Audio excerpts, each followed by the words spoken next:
Oscar Reddrop is back with us, former number 10 advisor. Listen, Oscar, good afternoon, by the way. Nice to have you with us again. Good afternoon, Ian. And it's worth starting, of course, with the big news of this is absolutely everywhere. Of course, this has been talked about for a lot of years. About 3:30 yesterday afternoon when we were on air, we got the confirmation that this announcement was going to be made. Labour's mandatory digital ID plan is out there. Many calling it a dystopian nightmare, forcing adults to prove their status for jobs and rentals and goodness knows what else. Starmer calls it modernisation, but Britain doesn't need Big Brother-style control. Let's have a listen to what our Prime Minister said this morning. This government will make a new free-of-charge digital ID mandatory for the right to work by the end of this Parliament. Let me spell that out. You will not be able to work in the United Kingdom if you do not have digital ID.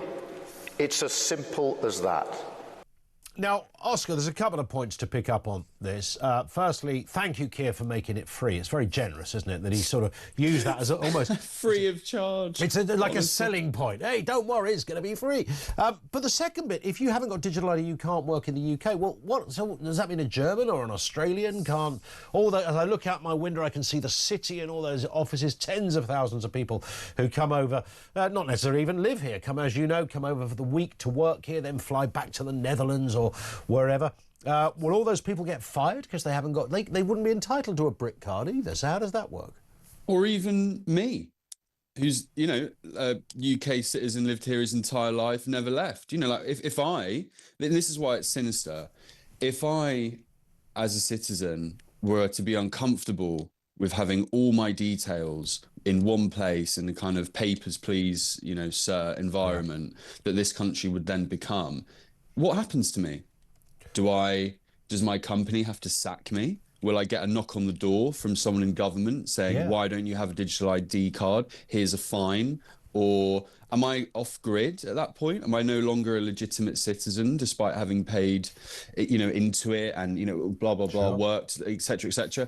And so that's why it is a really cold dystopian arm on your shoulder, because ultimately if you do not comply, despite all the other things that we comply with as citizens, and rightly so, then there is an implied threat there that you are no longer part of this country and you no longer factor into the system. Yeah. And on its own terms, like if you want to frame it as, it's this master plan to stop illegal immigration, that's a complete joke. If anything, when I saw this announcement, because no one in this country, and if Starmer and his team think people in this country are out there crying out for this policy, then things are even more ill-judged and worse than I thought in that building. But what I saw when I saw this policy was a dying government rattling around, desperately trying to pull something from underneath the sofa to, distract, to rejuvenate. And if that is the best they can do, an idea that has been touted around that kind of, centre-right, Tony Blair, Labour policy world for the last, as you rightly said in your opening gambit there, 20 years, if that is the best that this dying government and dying Prime Minister can come up with, it speaks to a lot. It speaks to his character, his lack of imagination, his lack of understanding of what's required. I don't want to overcook it. We do kind of have in various forms, digital identification processes. But on the politics alone, is this like your way of, launching into conference week and trying to get away from all the resets and the Rayner and the Mandelson and the McSweeney stuff? Is this your way of doing that? It is bizarre, isn't it? And he sold it on the clip we played there in quite a sinister way. Yeah. You will have no right to work if you don't have one of these. I don't know who suggested to him that that was the best way to sell this thing that's already got a horrible smell around it. And I can't imagine either, and this is the curious thing, Oscar, even if you sort of tacitly agreed with it, I can't imagine anyone going, yes, we've got... It's not like a Brexit vote where, depending on which side you're on, you might cheer. No one is out there going, fantastic, finally, we've got the digital ID we wanted. There you go, Kim Jong-un. That'll show you. We're up there with the best of them.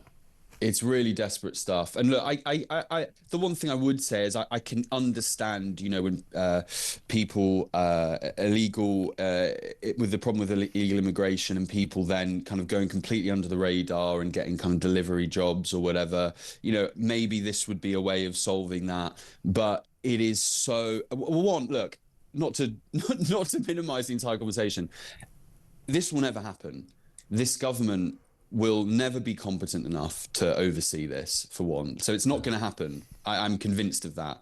It is going to be so costly and so expensive at a time where the government are constantly telling us how we have no money and how desperate everything is.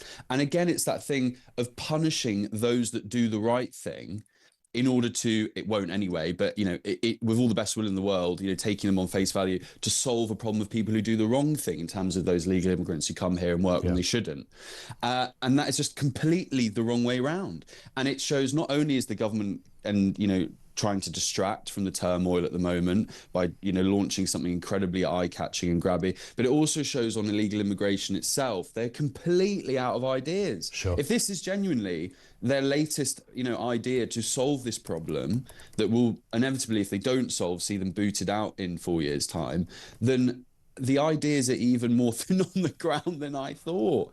It's Well, it doesn't. I mean, the argument about the immigration thing, as I said at the beginning, Oscar, as I'm sure you heard, it just doesn't really stack up because, I mean, at the moment, I mean, I couldn't just turn up in this building and say, oh, my name's Ian Collins, I'll just go in the studio, do a couple of shifts, and here's some bank details. Just send me the wonga every month. Oh, I'm sure you could swing that. Well, you know, okay, I have got some dispensation on the usual protocols, I admit. But, you know, they want details, my national insurance number, tax codes, all that kind of stuff, and all manner of other arrangements you go through. So you already have to show a certain amount of your kind of personal administrative numbers and accounts, etc., before you can work anywhere. If I got a job in Costa, they want my national insurance number at least. So we kind of already have it in that respect. It is so again, that then harks you back to the more sinister elements to this. And I know a lot of people think it's almost a bit cringe when, I don't know, people like me right now talk about, you know, Big Brother and that kind of overreach and the monitoring. Yeah. But like, you have to fight against it occasionally, and on, you know, not all the time, because as you rightly said in your opening gambit, you know, we had there weren't house numbers at one point, and I'm sure people kicked off about them being introduced, but this is different. It is so centralized, and when you combine it, and it's something again we've talked about before, the monitoring of what we do and say online, and how that has increased starkly under this government. You combine the two, and I think it's a really scary precedent, really scary.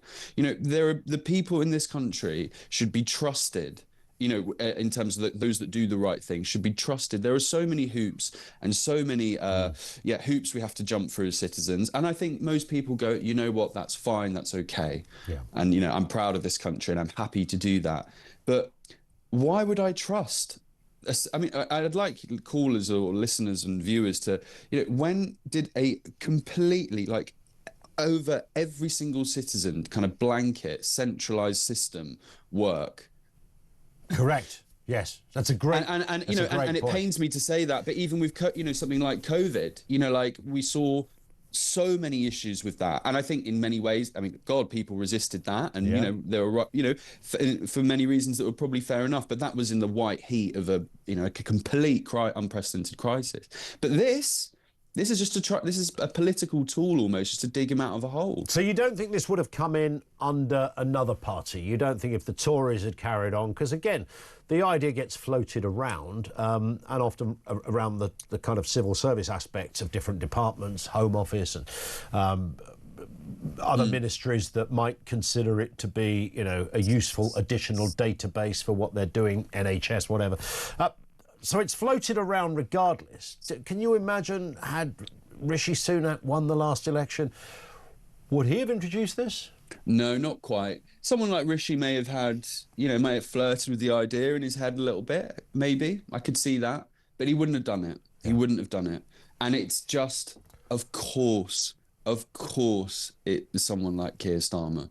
who it's in some ways it's his perfect policy. And if he was to, you know, depart as prime minister tomorrow, obviously that's not a prediction, I'm just hypothetically, then in many ways this would be his, you know, almost his defining policy that he introduced to this country, and it's so on brand, and it's so on brand for all the wrong reasons. Correct. Oscar, stay with us. More to come. We'll continue to talk about Starmer as well, who's admitted ignoring immigration concerns. Really? You didn't need to say it, mate. We all knew it already. We'll discuss that. Gaza flags being flown all over the show too, and what happened when Kneecap went to court. 0344 499 1000. And the leading question this afternoon as well, what is the greatest threat of digital ID? If we work on the basis that digital ID is clear, implicit within the title is some element of threat, lack of privacy, and of course the handing over of your freedoms to a state. What specifically is the greatest of threats? 0344 499 1000.